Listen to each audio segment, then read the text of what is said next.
यहाँ हम theory of light के बारे में Newton's law of corpuscles, theory of light, Huygen principle इत्यादि है। इसके अतिरिक्त लाइट में जो बेसिक बातें होती है वो बतलाएंगे। ये सिलेबस का कुछ पार्ट है। चलिए आगे की ओर बढ़ते हैं।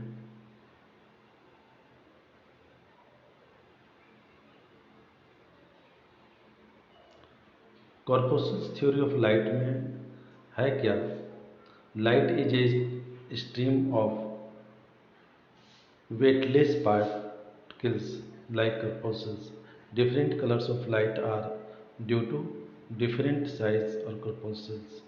मतलब अलग अलग साइज का जो हम लाइट के बारे में जानते हैं कि अलग अलग पार्टिकल है, ये न्यूटन कह रहा है, मैं नहीं कह रहा हूँ, है ना, कि अलग अलग पार्टिकल है, साइज के अनुसार उसका कलर चेंज होता है। Reflection takes place due to force of reflection among the corpuscles and reflection surface, reflecting surface. मतलब रिफ्लेक्शन जो होता है वह परावर्तन जो होता है वह इन कणों के बीच आपसी टक्कर के कारण, और उसमें परावर्तन जो होता है परावर्तित सतह से, उसके कारण होता है। मतलब कणों के बीच जो टक्कर होता है उसके कारण, ये न्यूटन ने कहा। दूसरी बात है क्या? For the case of refraction light it attracts the denser medium and hence bend towards the normal. इसमें ये कह रहा है कि जहाँ सघन माध्यम होती है उधर जैसे प्रकाश मुड़ता इसीलिए है कि वहाँ पर ये कण अट्रैक्ट होता है।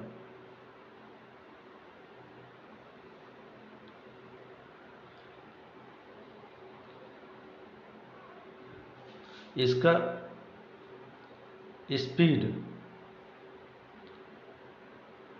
बढ़ते चला जाता है जब फोर्स ऑफ एट्रैक्शन बढ़ता है। ये वास्तव में क्या है कि न्यूटन का क्या क्या चीज़ फॉल्स है वो आगे चल करके हम लोग देखेंगे।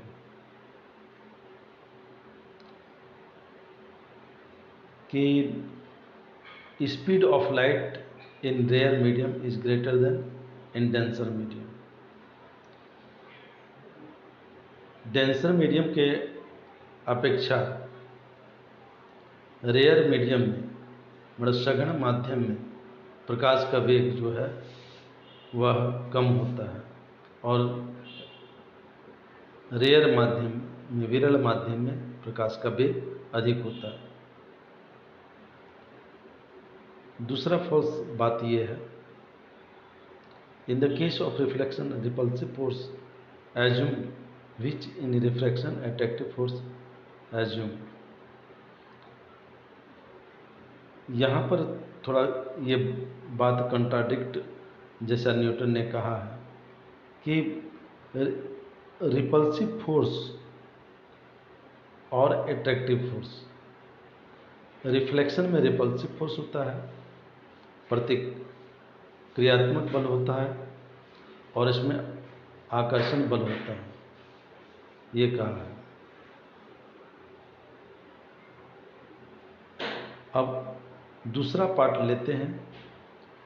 तो दूसरे पार्ट में क्या है कि वो न्यूटन का, पहला पार्ट में न्यूटन का कणिका सिद्धांत को देखें, दूसरे पार्ट में Huygen wave theory of light देखेंगे। हाइगन ने कहा कि light is a form of wave, प्रकाश जो है वो तरंग के समान है, और light is periodic disturbance transmitted through medium, एक नियमित जो है और एकांतर क्रम से चलने वाले यह विक्षोभ है।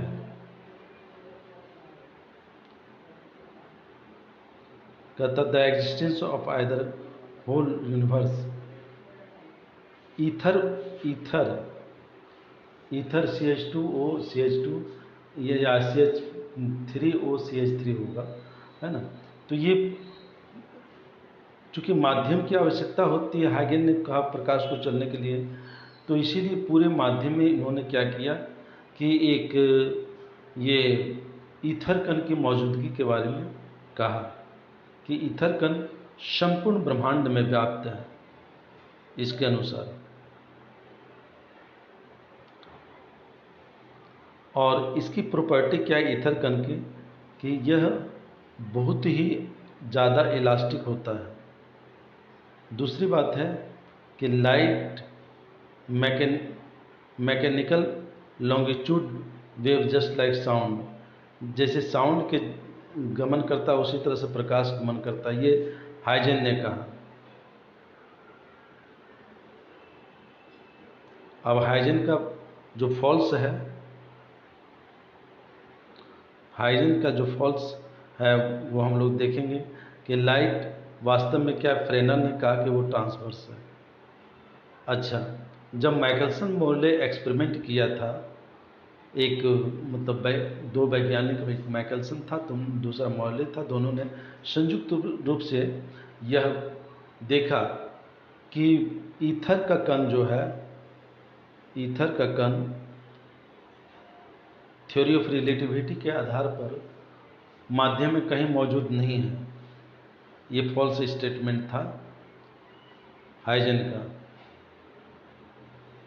वास्तव में क्या है, प्रकाश एक मैकेनिकल वेव नहीं है। ये मैकेनिकल वेव यांत्रिक तरंग नहीं है, बल्कि इलेक्ट्रोमैग्नेटिक वेव है। ये विद्युत चुंबकीय तरंग है। इलेक्ट्रोमैग्नेटिक वेव विद्युत चुंबकीय तरंग है, और विद्युत चुंबकीय तरंग को चलने के लिए माध्यम की आवश्यकता नहीं पड़ती। ठीक है।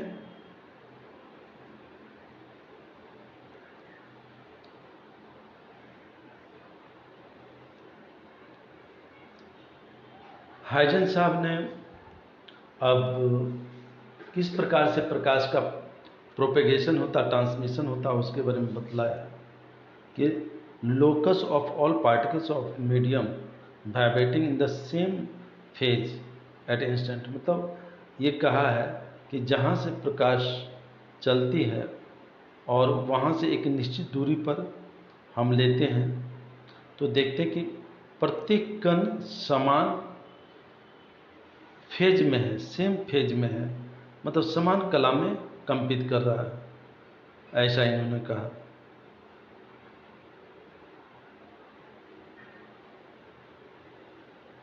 और इसके गमन के आधार पर, जो कि बहुत ही सटीक है, कि जब एक प्रकाश स्रोत एक मात्र बिंदु मात्र है तो अब वहाँ से चारों तरफ से जो निकलेंगी प्रकाश हर संभव दिशा में जाती है। मान ले कि प्रकाश का वेग भी है और t समय में तो r दूरी तय करेगा, ये r के त्रिज्या मान के गोला की कल्पना करते हैं।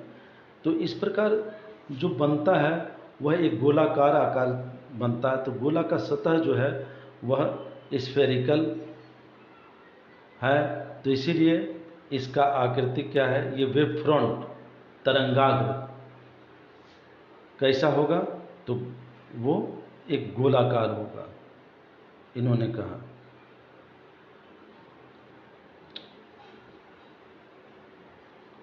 जब प्रकाश स्रोत एक बिंदु नहीं होकर के, बिंदु होने पर गोला हो जाता है, जब प्रकाश स्रोत एक लीनियर हो तो यहाँ से इस रेखा से हर संभव दिशा में एक निश्चित समय में v वेग से t समय में इतना दूरी तय करेगा। इसको रेडियस मान करके हम क्या करते हैं, एक बेलन की कल्पना करते हैं। तो बेलन का सतह जो है उसका तरंगाग्र होगा, वेव फ्रंट होगा, और इस प्रकार से जब एक प्रकाश स्रोत जो है एक रेखी हो, लाइन हो, तो वेव फ्रंट कैसा होगा, सिलेंड्रिकल होगा। फिर हम देखेंगे कि जब प्रकाश स्रोत अनंत पर हो, जैसे सूर्य, चांद, तारे अनंत पर स्थित हैं, तो वहाँ से तो ये जो वेव फ्रंट बनेगा हम लोग के पास जो आएगा वो कैसा होगा, एक प्लेन होगा। तो तीन तरह के वेव फ्रंट है, जब प्रकाश स्रोत एक बिंदु मात्र होता है तो वेव फ्रंट कैसा होता है? हम लोगों ने देखा कि वेव फ्रंट स्फेरिकल होता है। जब प्रकाश स्रोत जो है वह एक रेखा है तो वेव फ्रंट क्या होगा? सिलिंड्रिकल होगा, बेलनाकार होगा। ठीक है। जब प्रकाश स्रोत जो है वह अनंत पर स्थित होगा तो वेव फ्रंट कैसा होगा? एक तल में होगा।